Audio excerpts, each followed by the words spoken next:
Merhaba sevgili arkadaşlar. Şahin Video kanalımıza hoş geldiniz. Allah'ın rahmeti, bereketi üzerinize olsun sevgili arkadaşlar. Şu anda doğadayız ve sizlere mucize otları tanıtmaya devam ediyoruz. Sevgili arkadaşlar, şu önümüzde görmüş olduğunuz lavanta, yabani lavanta ya da diğer adıyla karabaş otu, dağların bir numaralı doktor otudur arkadaşlar.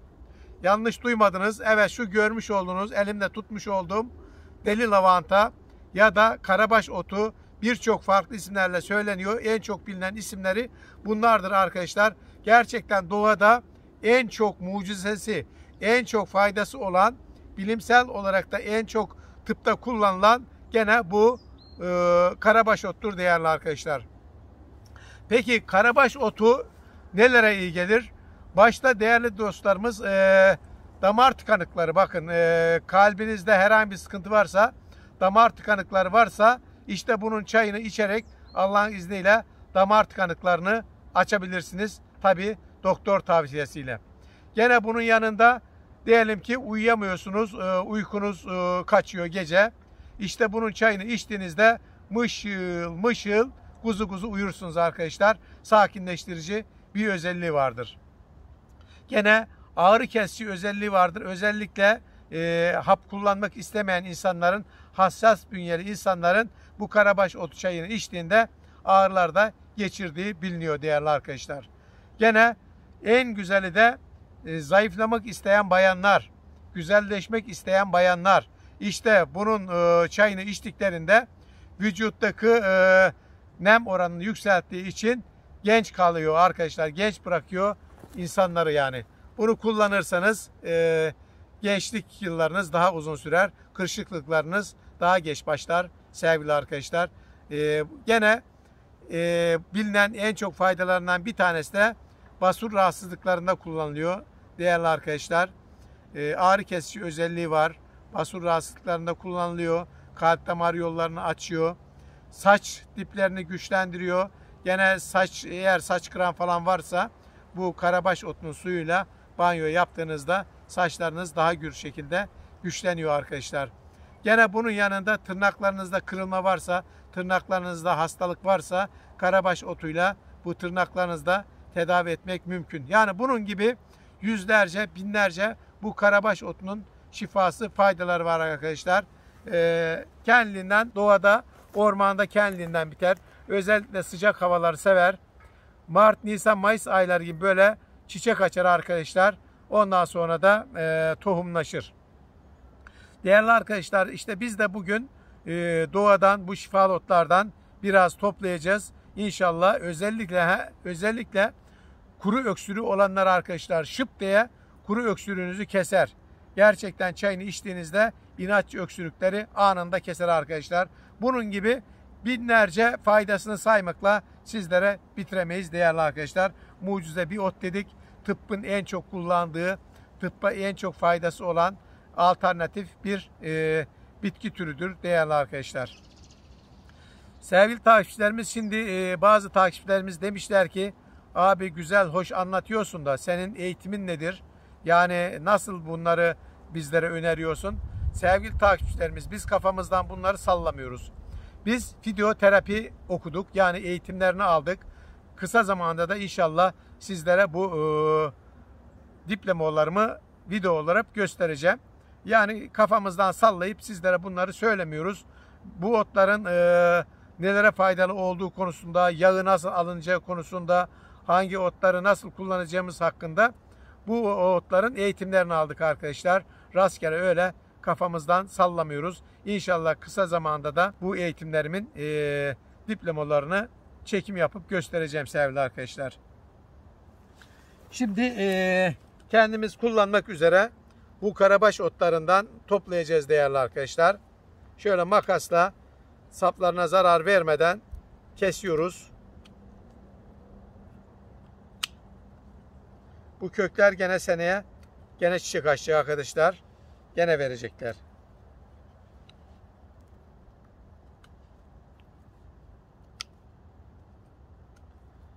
Bunun karabaş otunun hem çayını hem kremini hem de şampuanını hem de toniğini, her şeyini yapıyorlar arkadaşlar. Her şey yapılıyor.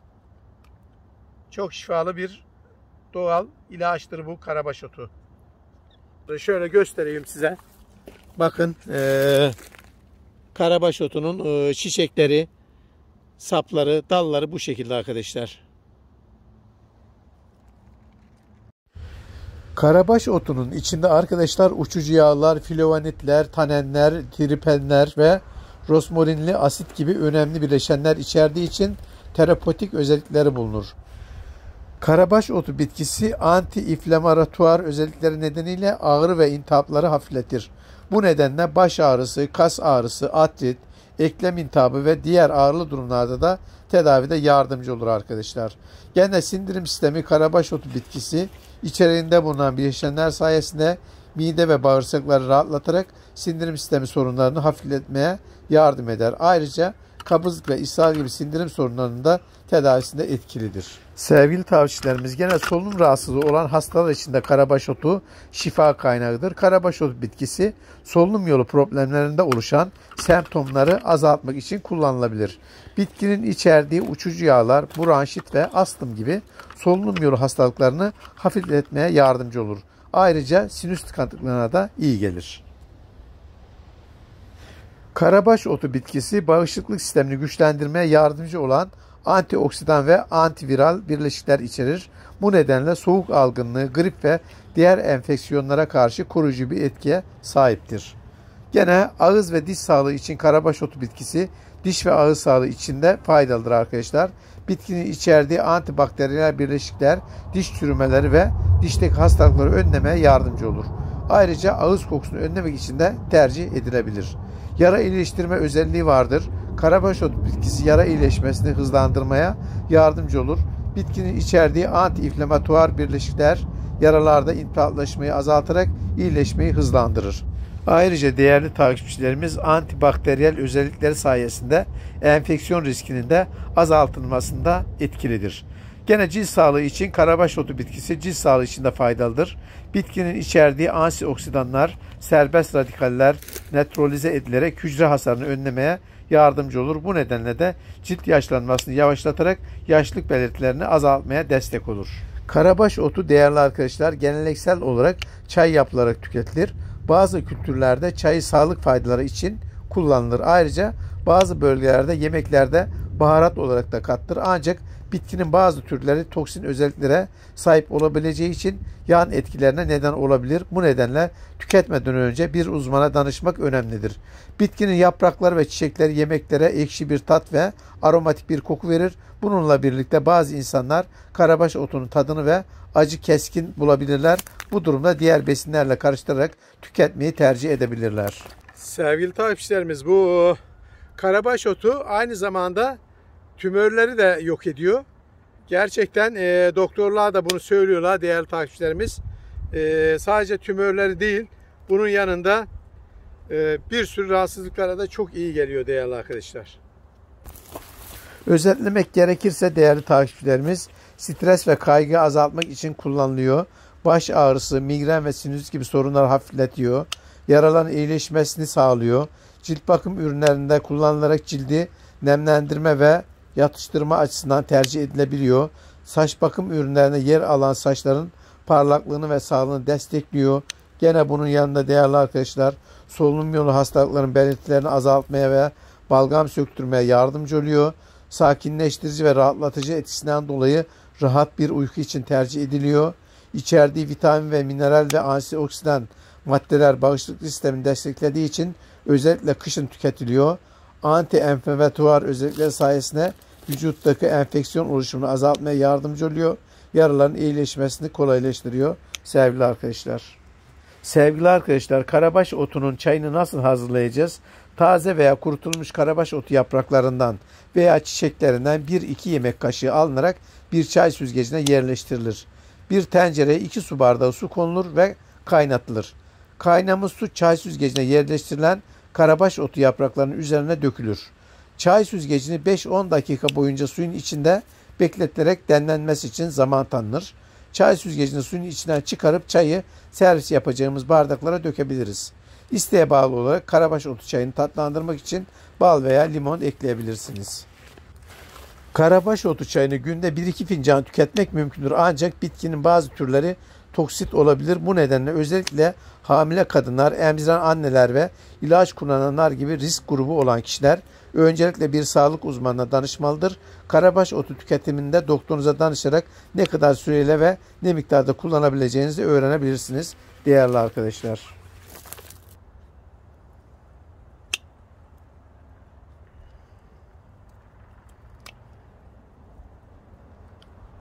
Yüksek dağlardan, yüksek rakamlardan bunları kesiyoruz arkadaşlar. Herhangi bir trafiğin olmadığı yerden, fabrika olmadığı yerlerden toplamanız gerekiyor. Böyle havası temiz yerlerden toplamanız gerekiyor. Aksi takdirde fayda yerine zarar sağlar arkadaşlar. Böyle ormanın içinde, çam ormanlarının içinde mis gibi temiz havadan böyle topluyoruz değerli arkadaşlar. Bizlerden bazen istiyorlar değerli arkadaşlar, bu otlardan istiyorlar. Biz tabii onları tedarik edemiyoruz. Sevgili arkadaşlarımız, karabaş otunun çayı kadar yağı da çok önemli. Eski dönemlerde karabaş otunun kurutulmuş hali yastıkların içine yerleştirilerek uykuyu kolaylaştırması için kullanılırdı. Yapılan araştırmalara göre de karabaş otu yağı uyku kalitesine katkıda bulunabilmektedir. Karabaş otu yağının uyku konusunda diğer bir katkısı ise uyanıldığında daha dinlenilmiş hissedilmesini sağlamasıdır. Karabaş otu yağının melatonin seviyesine katkıda bulunarak daha kaliteli ve dinlendirici bir uyku sağladığı gözler önüne serilmektedir. Bazı ön araştırmalar karabaş otu yağı kullanımının anksiyetinin hafifletilmesine katkıda bulunulduğunu ortaya koymaktadır.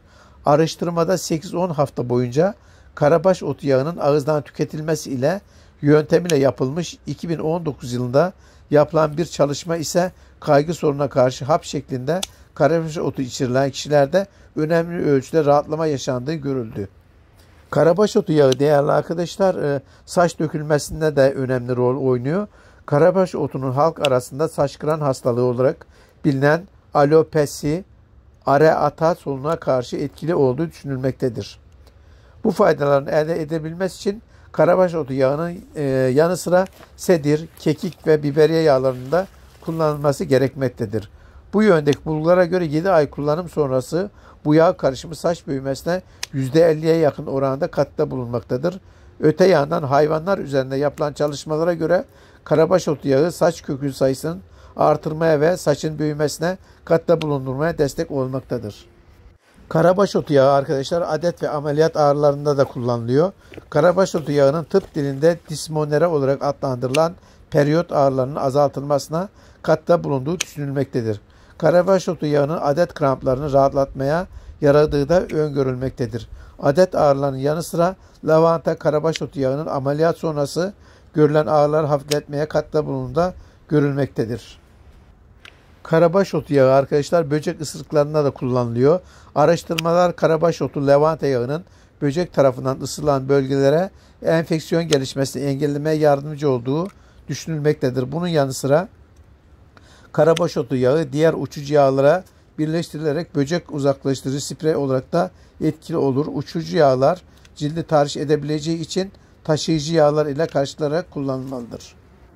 Değerli takipçilerimiz, lavanta karabaş otunun bakterilere karşı etkili olduğu için sivilcelerin ortaya çıkmasını durdurabilir ya da sivilcelerin yok olmasına katkıda bulunabilir. Karabaş otu yağının yapısında bulunan antioksidanlar ciltteki kırışıklıklara karşı olumlu etki göstermektedir. Yaraların iyileşmesine katkıda bulunabilir. Bu olası sonucun elde edebilmesinde lavanta yağının kolajen üretiminin tetiklenmesinden kaynaklandığı düşünülmektedir.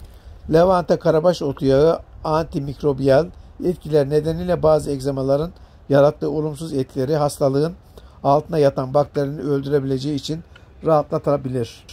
Karabaş otunun yağının zararlı nelerdir arkadaşlar? Karabaş otu yağı ya da çay gibi türevlerini kullanmadan önce mutlaka doktorunuza danışmalısınız. Yüksek tansiyon ilacı kullanan kişilerin tüketimi halinde tansiyon daha da fazla düşme ihtimali bulunur. Sakinleştirici etkiye sahip ilaçlar, antidepresan, benzer ilaçlar kullananlarda da daha fazla uyku hali ve uyuşukluk görülmesine neden olabilir. Karabaş otu yağını arkadaşlar cilt üzerine uygulamadan önce ufak bir bölgeye denemeniz önerilir. Bazı kişilerde lavanta yağı alerjik reaksiyonlara neden olabilir. Yağın ağız yoluyla alınması kabızlık, baş ağrısı yapabilir. Çocuklarda kullanılması önerilmez.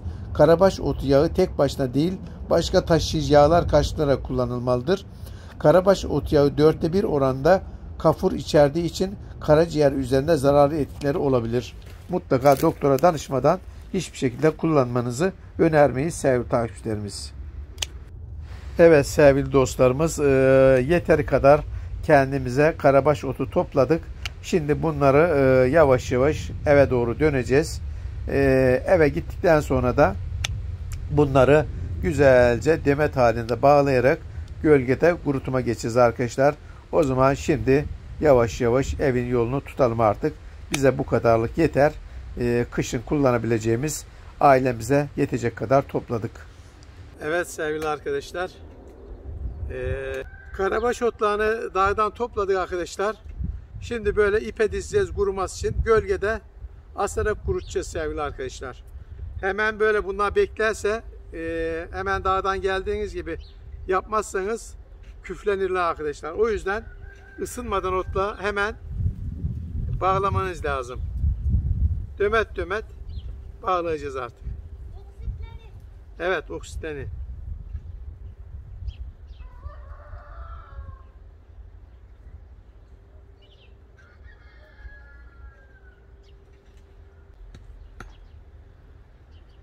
Dağdan toplamakla iş bitmiyor değerli arkadaşlar. Bir de bunun kurutma aşaması var. Sağlıklı kuruması için gölgede kuruması lazım arkadaşlar. Yeşil yapraklı bitkiler hiçbir zaman, çiçekli bitkiler güneşte kurumazlar arkadaşlar. Kurutulmaz yani. Şöyle belli aralıklarla dizeceğiz arkadaşlar. Birbirine değmemesi lazım yani.